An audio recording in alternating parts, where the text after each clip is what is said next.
Yo, what's up, my wolf pack? Alpha the pack right here. And today, in this video, bro, I'm gonna be talking about two, two of the most boring, two of the most unentertaining anime video games I've ever played in my life, bro.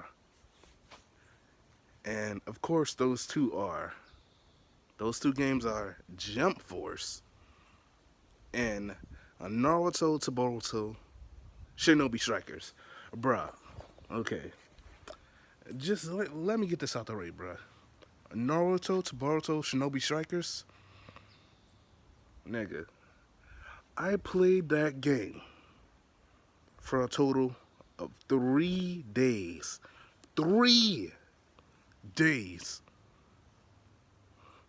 And I got tired of it.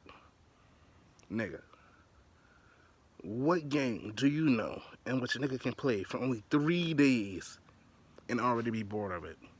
Bruh, as long as a game lasts, for me personally, in terms of entertainment wise, is a month.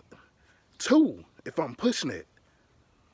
But usually it only lasts about a month, alright? Tell me why I got tired of this game in 2 days. Three. First of all, there wasn't really any real story mode. And if you know me, then you know what I believe to be the case when it comes to games. I believe that the most important part of any game is the story mode. The story mode is supposed to be the key factor in what makes the game good, right? That's what I believe. And with Naruto to Boruto, there wasn't any real story whatsoever. Basically, the story mode was a bunch of side quests, just doing random things. I'm gonna be completely honest with you, bro. I'm gonna be completely honest. I didn't even unlock everything because I got tired of the game so quick. I have not touched the game in weeks, months actually. I have not touched the game in months because I got tired of it so quickly, which is shocking to me because I love Naruto. It's one of my favorite animes of all time. I love Naruto. I love Naruto games. But bruh, this was the most boring Naruto game I have ever touched. And what's messed up is I can't even return the game, bro. I can't even return the game. If I got it from GameStop, I would be able to return it, but I got it from Walmart, and I lost. I lost the receipt. I brought 4 games from Walmart. One of them being Naruto to Boruto Shinobi Strikers. I lost the receipt. Can't return it. Can't get my money back. Uh, so, to me, honestly, what made the game boring was the fact that there was no real story mode. It was just a bunch of side quests. And I guess the game was catered to online fans, which doesn't make any sense to me because I hate games that do that. Like, why invest your whole game towards a single demographic? Why would you build your game specifically for online? You know, there's a lot of niggas that don't like playing online. Why would you build your game around to be basically online only? I don't understand it. I never will understand that. So instead of making the greatest game you can possibly make, you want to just half it. You just want to put out a half baked game and just there it is. Let's rake in as much money as we can. I tell you, man, games games these days they don't have longevity. You get tired of them so quick, and it's a shame, bro. It really is a shame. Cause I really wanted Naruto to Boruto to be good. I don't know a single nigga that's still. I don't know a single nigga that's playing that game today. I don't know anybody that's still playing that game. The game lasted like a month at least, and I'm being generous. It lasted a month at least where everybody was playing it. Now nobody playing it. I know some people like C-Reacts were saying it was fun, but I didn't see him make that many videos on it. So clearly he got tired of the game. Um, I don't know, man. It just wasn't entertaining. I love the Storm series, you know. It's funny because I'm having more fun with the Storm series compared to what I did with Shinobi Strikers. Storm series was great. It was entertaining. It was beautiful. And even though it was the same original, it was the same story as it was following the story of Naruto, you know, the main timeline. It was legitimately entertaining. It was cool. Like like obviously it followed the main storyline, but the thing is, it was fun. Shinobi Strikers, with Shinobi Strikers, see, I had a feeling it would follow the main timeline, right? And I had hope that with the fact that they introduced original characters, that like your OC will be able to be like incorporated into the main timeline and like possibly go on adventures with the main cast. You know what I'm saying? But they didn't even do that much. It was just basically just a bunch of side quests, bro, and that got old quick. It was basically just Jesus Christ, bro. Your OC was basically just there, and you would just go talk to grown versions of the main cast, and they would just send you on random quests. You know, you'll go talk to adult Sasuke and adult Sakura and adult Naruto, and they'd be like, "Hey, we have this mission you need to go on. Go take care of it." I'm like, really? This is what I have to look forward to. It's like the developers couldn't even be bothered to make an interesting story. I was hoping there would be an interesting story regarding the OCs. They couldn't even do that. I would have took a Xenoverse type storyline. They didn't even do that. They didn't even do that much, bro.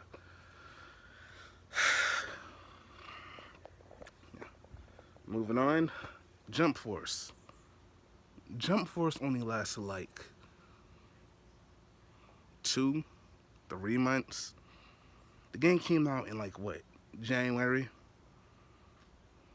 So the game legit started dying down after the first month, right? And then it basically died off completely during the third month.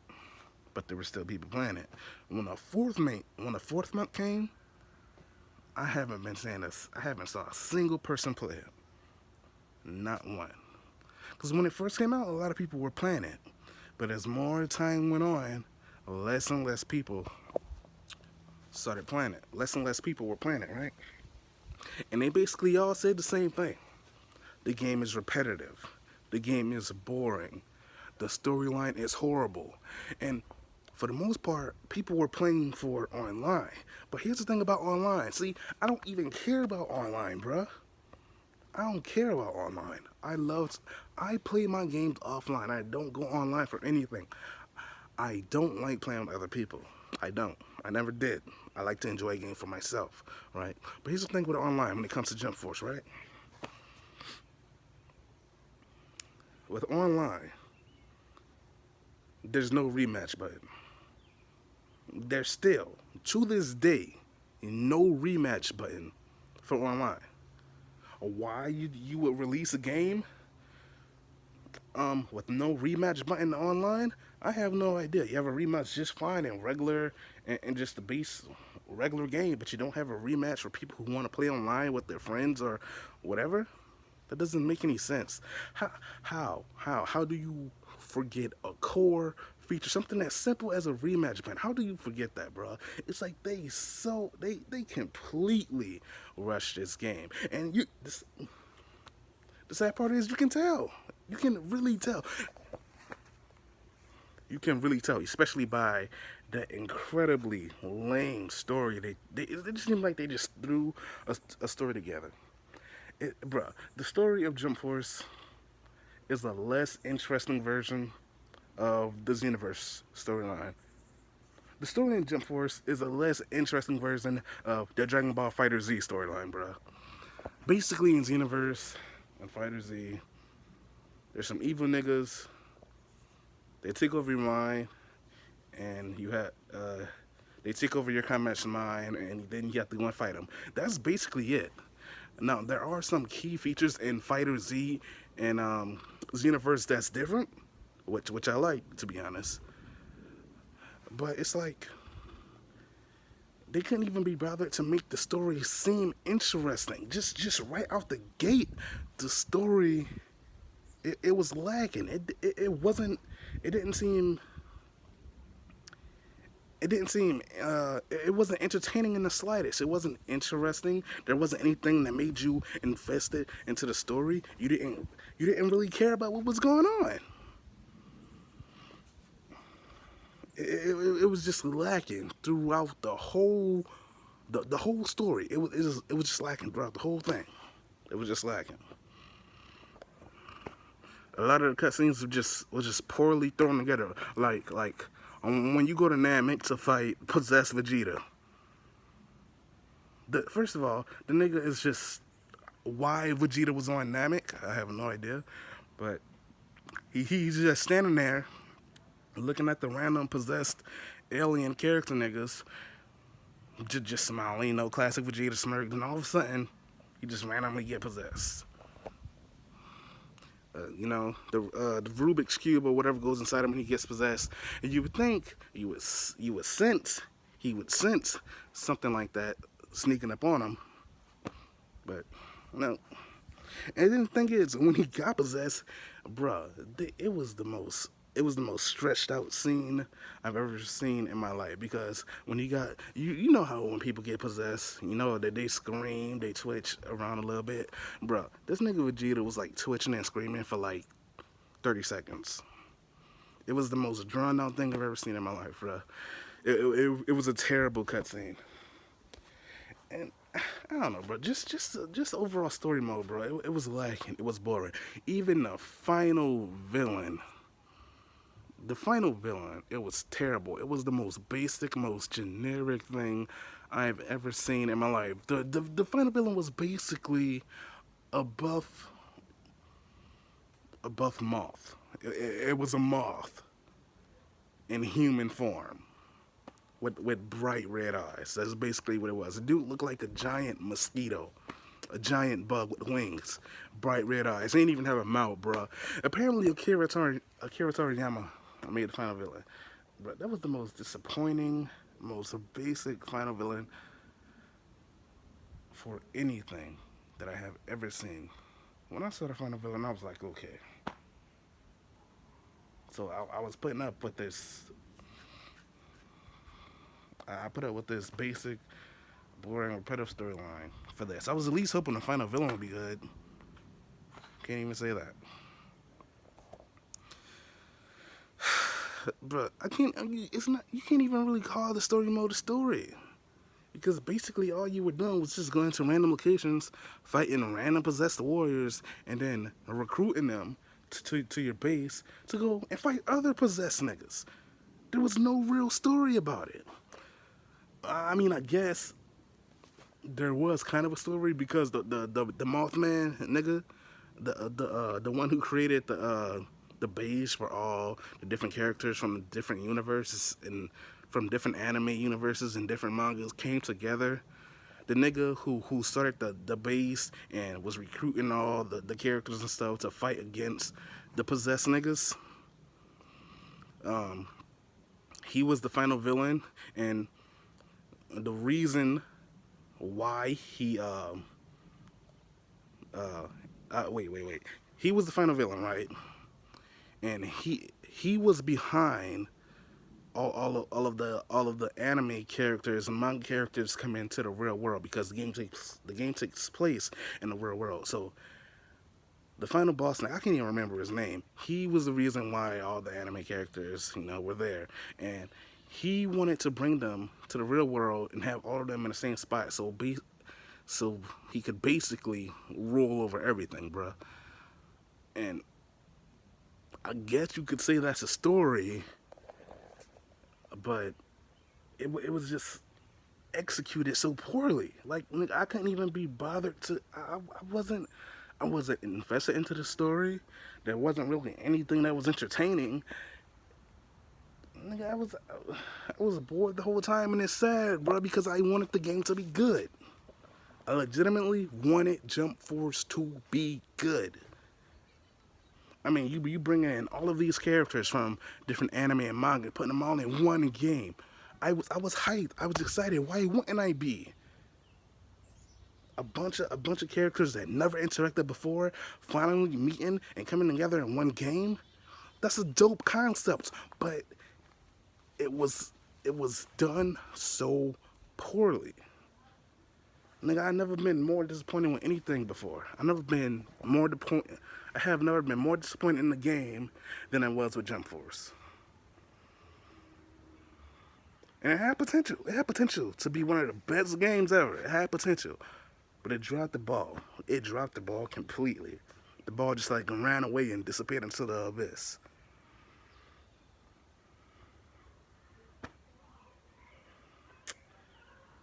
And the thing is, Jump Force is still putting out DLC, but they still ain't fix. They still didn't put that rematch button for online players. Dear God.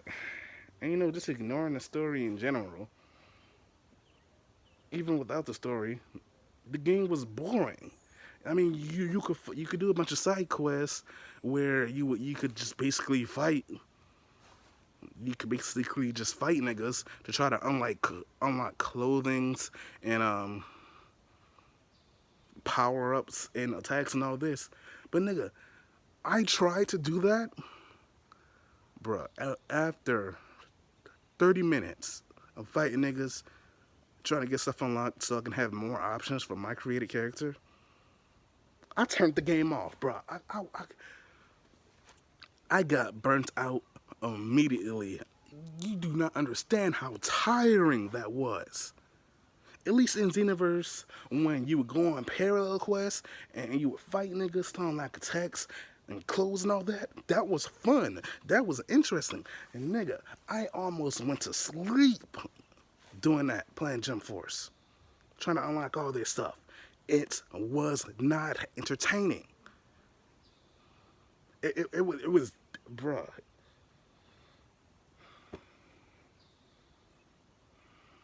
The game was just dry. It was dead. It was lacking. It was a lacking of just the basic essentials, the basic things in which you need to make a game good.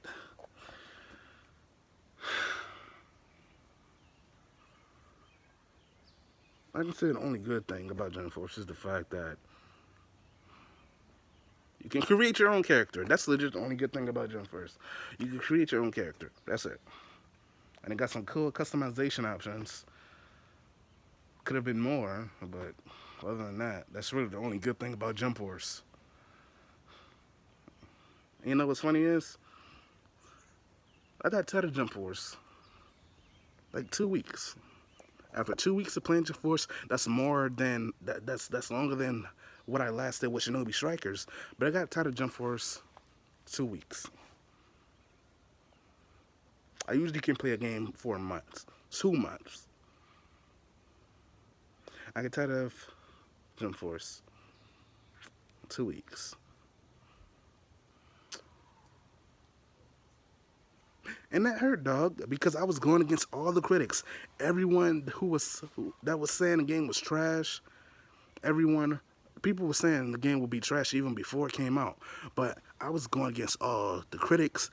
I was going against everyone that was saying the game wouldn't be good, that it would flop and all that. I was going against everybody that said anything bad about the game because I believed in my heart that it would be good.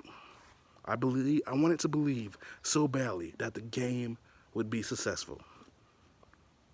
And unfortunately, that wasn't the case. It failed miserably. But I don't know. What can you do, man? Bandai, Bandai Namco, y'all need to step y'all game up, man. Anime games in general, y'all need to step up, bro. But, oh man, that's basically all I gotta say. Peace, I'm a Wolfpack. Your alpha has spoken.